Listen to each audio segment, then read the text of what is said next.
Nampiato ny fitokonana izay nataon'ny syndicat mahaleo tena ny inspektera ny asa tsy mbola voavaly tanteraka nefa ny fitakian'ny syndicat saingy noraisina indrindra io fanapa-kevitra io taoriany fanaovatsy ny fifanarana ny arahana ny syndicat tamin'ny ministera ny asa-panjakana ny asa ary ny lalàna sosialy ary ny ministera ny vola sy ny teti-bola.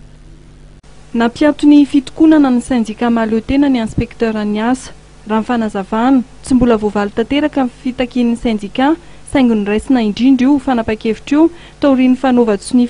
fifanarahana ny rahan'ny syndicat tamin'ny ministera ny asa-panjakana ny asa ary lalàna sosialy ary ministera ny vola sy ny teti-bola. Arak'izay fitendrazantsika hoe ny savorovoky latona ny taky ireo namana inspecteur de travail sy ny contrôleur de travail mikasika ny fampiarana ny statut zareo fampiakarana karamo moa tena betsaka amin'le izy sy ny avantage zay tsy afa-tokoa fa osaosa raha hoarina ny corps hafa. Raha nanatona tamin'ny voalohany zareo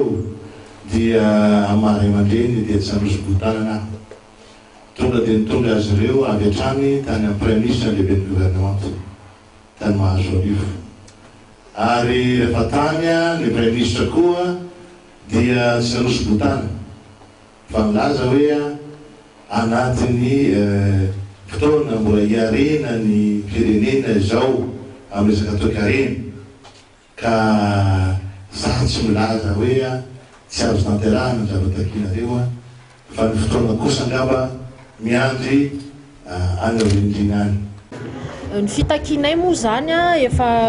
hatramin'izay efa fantatra foana angamba ina le fitakinay mikasika ny régime particulier anay iny dia eo ihany koa ny fitakinay le fampananana asa na département d'emploi iverina ty amin'ny ministère ny asa ary lalàna sosialy. Eo ihany koa ny mahasarotiny anay ny tsikitikitiana ny andraikitray toy ny fiahina ara-tsosialy ny mpiasa miady amin'ny asan'ny ankizy ohatra zay nameko zay dia izy iny moa amin'ny fotoana no ahitana ny vahaolana amin'ny fa dia fa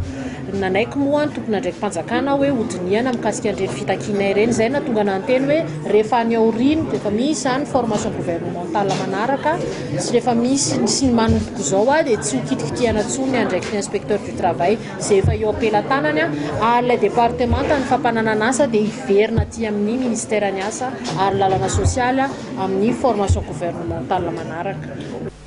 Anisan'ny fangatahana ny ekena atao anaty fifanarahan'ny telotota ny famoahana ny didy tsy volana mifehy ny sata manokany inspecteur sy ny contrôleur du travail. Manamafy kosa ny syndicat ny famerenana ny sampandrara momba ny fampananana asa eo anivon'ny ministera ny sahana ny asa sy ny lalàna sosialy fietohana ny fahaleovan-tena ireo inspecteur sy contrôleur ny asa eo amin'ny asa sahaniny fananganana ministera tokana ny sahana ny fampananana asa ny asa ary ny fehina ara-sosialy.